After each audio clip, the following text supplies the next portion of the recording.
What's up, Ragin Nation? How's it going? This is Alex Yu, and you're watching the Ragin Nation show. This is just a web series where we talk about upcoming movies.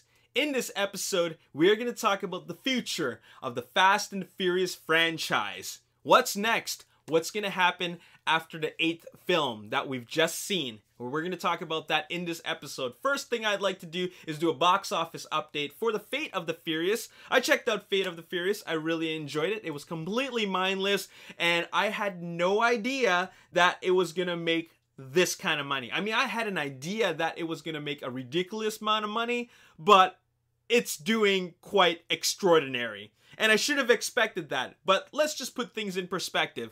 On the first weekend, it broke records at $532 million worldwide. That's just the first weekend. On the second weekend, $900 million. And on the third weekend, that's last weekend, $1.1 billion. That is absolutely insane. Now, I know it won't beat Furious 7's $1.5 billion box office worldwide take. It still is gonna keep on climbing. After all, it's only the third weekend, and a huge portion of that international, or rather the worldwide box office take, is of course made up by China. Now, if you look back at what Furious 7 made just from the Chinese box office alone, that's $390 million just from China alone.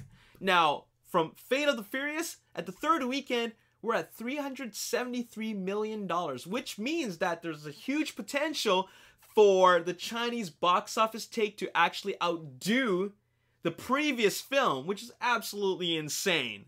And we're going to talk about why China loves the Fast and Furious franchise so much right after we talk about what's next for the franchise. So what is next? Well, Neil Moritz, who is one of the producers for the Fast and Furious films, here's what he was quoted saying when doing an interview with Collider. He says, "Our plan is to go as quickly as we can under the idea that we gotta have a great story and be ready to go. And honestly, we have some big themes and things we're talking about. We're just not there in terms of where exactly we're gonna go yet. We kind of have the ending of the franchise, but we don't know the in-betweens yet. But the plan is to make 2 more movies, that's 9 and 10, all of us are kind of putting our heads together and coming together with something that we think is very special." So what's confirmed right now is that 9 and 10 are coming. As a matter of fact, they already locked in dates for both those films. And just from what I could tell from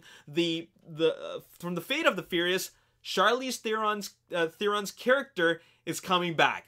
So, and we're probably most likely going to see Kurt Russell again, and also Scott Eastwood, after all, because he was introduced to this franchise. So I feel like those are going to be recurring characters. Now, what about Han? Remember Han? Played by Sung Kang. He was a pretty lovable character, but he bit the dust in Tokyo Drift.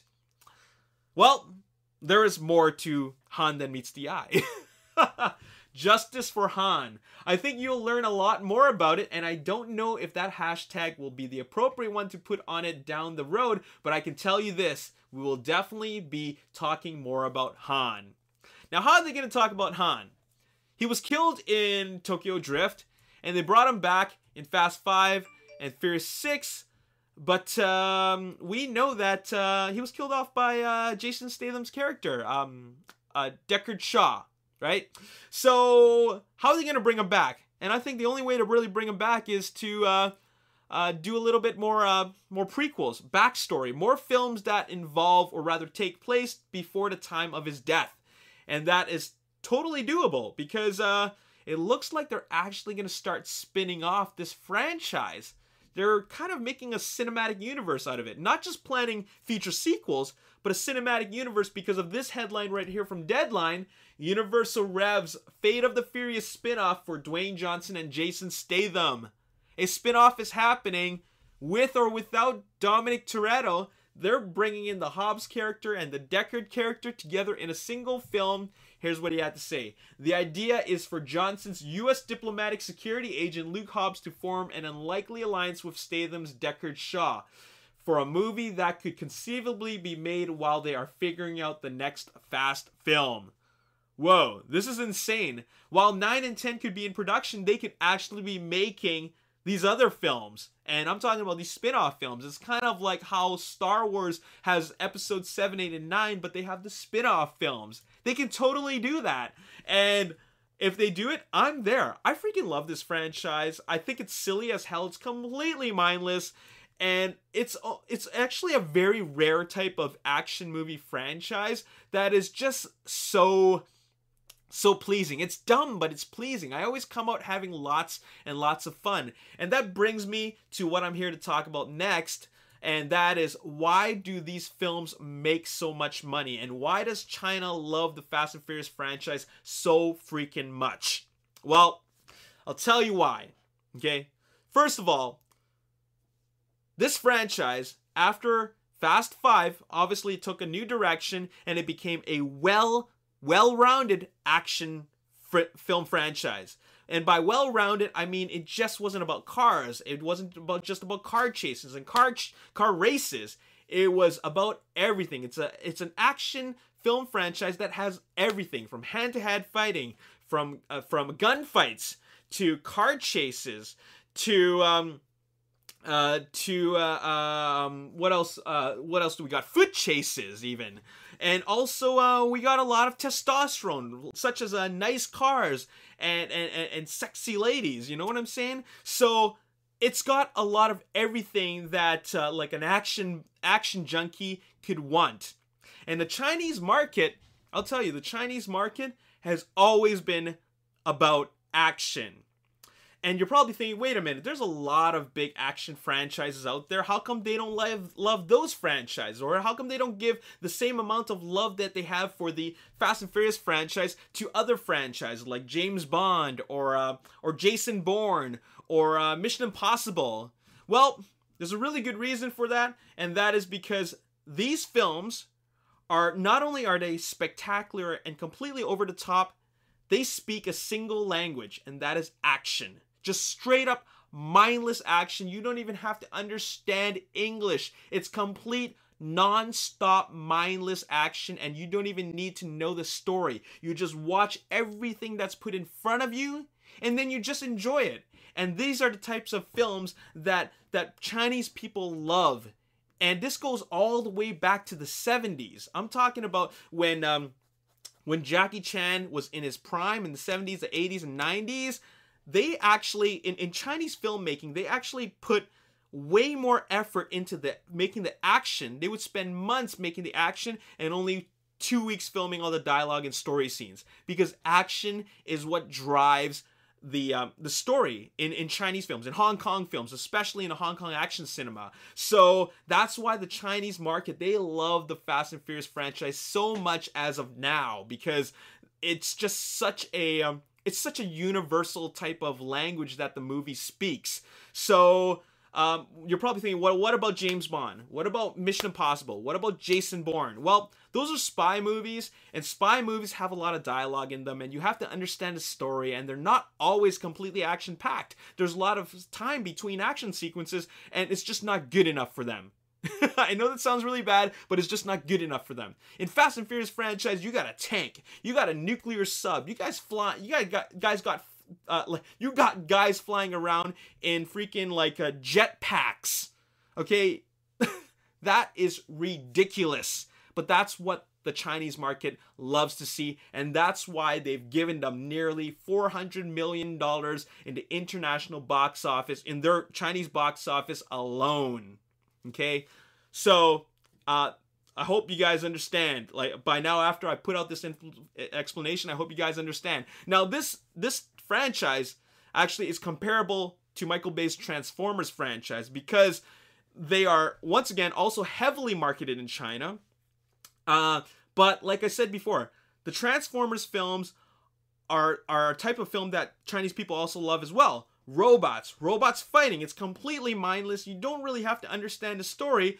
It's just completely action-packed with non-stop action. And not only that, both Transformers and the Fast and Furious franchise, they have these big Chinese distributors that really market the hell out of these films in China.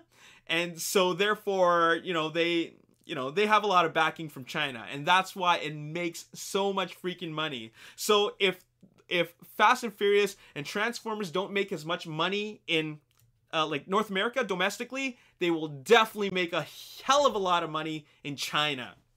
And that's why these movies make so much freaking money. And that's why I also say that Fast and Furious franchise is a rare type of action movie, because a lot of Western audiences, they want intelligence in their action movies. But you don't get that in the Fast and Furious franchise or Transformers. You don't really get a whole lot of intelligence. There are a lot of other films out there that are intelligent action films, but they don't make as much money. Transformers films make $1 billion every time. Well, not every time. In the last two sequels, and Fast and Furious franchise, they make $1 billion with the last two films. And that's the reason why, because they're completely mindless, and these films get hate on so much because of that mindlessness and the fact that they make $1 billion every time. With great success comes a lot of hate, okay?